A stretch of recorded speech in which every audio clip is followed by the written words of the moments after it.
Hi friends, मैं परविंदर कारी। Friends, आज की जो हमारी गेम है ये है वर्ल्ड ब्रिड्ज चैंपियनशिप जो दोहा कतर में चल रहा था। तो मैं प्रज्ञानंद की कुछ गेम्स देख रहा था, तो एक गेम मुझे मिली जो उन्होंने कजाकिस्तान के खिलाड़ी अरस्तन इसानजुलोव इनके साथ खेली थी। शुरू करता हूँ यहाँ। E4 के साथ प्रज्ञानंद का पहला मूव आया और कजाक खिलाड़ी का मूव C6 यानी कारोकान डिफेंस का आया। नाइट F3 D5 हुआ। Knight C3 D take C4, knight take C4, knight F6, queen आई E2 स्क्वायर पर नाइट पर डिफेंस हो चुका है। नाइट A6, ये कहां से नाइट निकाल दिया। कुछ इस तरह का मूव होगा। D6, देन बिशप गया G4 स्क्वायर पर। ठीक है भाई, नाइट थोड़ी देर के लिए हो चुका है। पिन बिशप आया D2 स्क्वायर पर, देन हुआ E6 A3, bishop E7 S3, bishop गया H5 स्क्वायर पर। नाइट G3, दोबारा बिशप को टारगेट, देन बिशप गया यहां से G6 स्क्वायर पर, और इसके बाद हुआ नाइट E5। उसी बिशप क्या लिया जाएगा ये बिशप, लेकिन क्वीन D5 पहले ब्लैक ने किया। H4, ओके, यहाँ ये पॉन पुश से कुछ करने की कोशिश है, लेकिन कैसल पहले ब्लैक ने कर लिया। H5, बिशप हटा F5 स्क्वायर पर, देन खेला गया H6। फाइनली पॉन को एंड स्क्वायर तक यहाँ प्रज्ञानंद पहुंचाने में कामयाब हुए। ब्लैक ने अपने जी पॉन को आगे पुश कर दिया है। C4 हुआ क्वीन पर अटैक, क्वीन आ गई एक कदम नीचे D4 स्क्वायर पर, देन हुआ बिशप C3, वापस क्वीन पर अटैक बना, और अब ये क्वीन गई F4 स्क्वायर पर। इसके बाद यहां खेला गया नाइट टेक्स F5, बिशप को लिया गया। क्वीन टेक्स F5 होने के बाद अब प्रज्ञानंद ने सीधा कैसल गया, लेकिन टुवर्ड्स लॉन्ग साइड। नाइट गया C6 स्क्वायर पर। पॉन पुश कितना वर्क करेगा, कुछ खास नहीं करेगा। किंग गया B1 स्क्वायर पर, देन हुआ नाइट A4, और यहाँ बिशप को लिया जा सकता है, बिल्कुल लिया जा सकता है। बिशप हटा D2 स्क्वायर पर, देन हुआ बिशप D6। नाइट पर प्रेशर है, तो F पॉन आगे पुश कर दिया यहाँ पर पहले प्रज्ञानंद ने। Bishop take C5, F take C5, knight पर अटैक बना, और अब ये नाइट गया G4 स्क्वायर पर, और यहाँ पॉन पर है प्रेशर, तो इसका डिफेंस रुक से प्रज्ञानंद ने अपने रुक को लिया E1 स्क्वायर पर, देन हुआ रुक अटैक गोज टू D8। मैं जरा एक मूव पहले चलता हूं। यहां इस पॉइंट पर ब्लैक ने अपने क्यों नहीं इस नाइट को थोड़ा सा ठीक स्क्वायर पर ले लिया था, लेकिन कोई नहीं, रुक अटैक गोज टू D8। यहाँ नहीं, पॉन के साथ कोई इशू नहीं है, तो रुक S3 यहाँ व्हाइट ने किया। क्वीन गई F2 स्क्वायर पर, क्वीन एक्सचेंज आस्किंग है।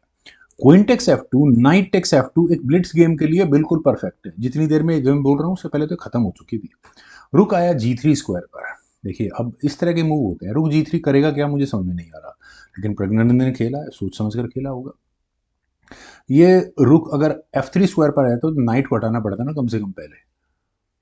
B5 खेला गया। B5 होने के बाद अब क्या करा जाए। मैं तो रुक F3 अभी भी पता नहीं क्यों मुझे अट्रैक्टिव लग रहा है, लेकिन यहाँ खेला गया king C2, then B take C4, D take C4, और ब्लैक को यहाँ एक मौका मिला है कि एक्स्ट्रा पॉन जीतने का, नाइट टेक्स B2 पे। इस सोच के साथ कि किंग टेक्स B2 अगर होता है तो रुक टेक्स D2 चेक होगा, और एक पॉन यहाँ व्हाइट ब्लैक को मिल चुका होगा, और थोड़ा सा गेम में लीड बन चुकी होगी। लेकिन यहाँ खेला गया बिशप G5, और यहाँ प्रज्ञानंद ने रुक पर अटैक बनाया। अब प्रॉब्लम यह है कि भाई आप एक्सचेंज डाउन हो या मुझे नाइट दे दो चुपचाप, दो में से जो काम करना आप करो।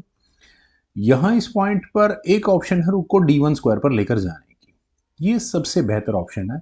आपको फोर्सफुली रुक एक्सचेंज करने ही पड़ेंगे, लेकिन ब्लिट्स गेम और खेलने वाले खिलाड़ी, उनके सामने प्रज्ञानंद के सामने होने का प्रेशर, ये आइडिया दिमाग में आ ही नहीं सकता था।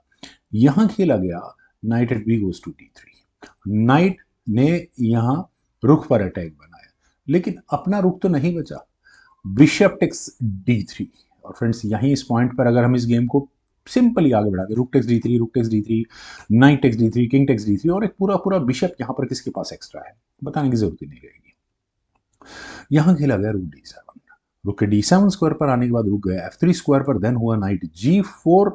ओके, फाइनली चलिए नाइट G4 स्क्वायर पर चला गया, लेकिन यहाँ से अब ये नाइट कहाँ जाएगा, कैसे करें इसको यार। यहाँ जाएगा, ठीक है।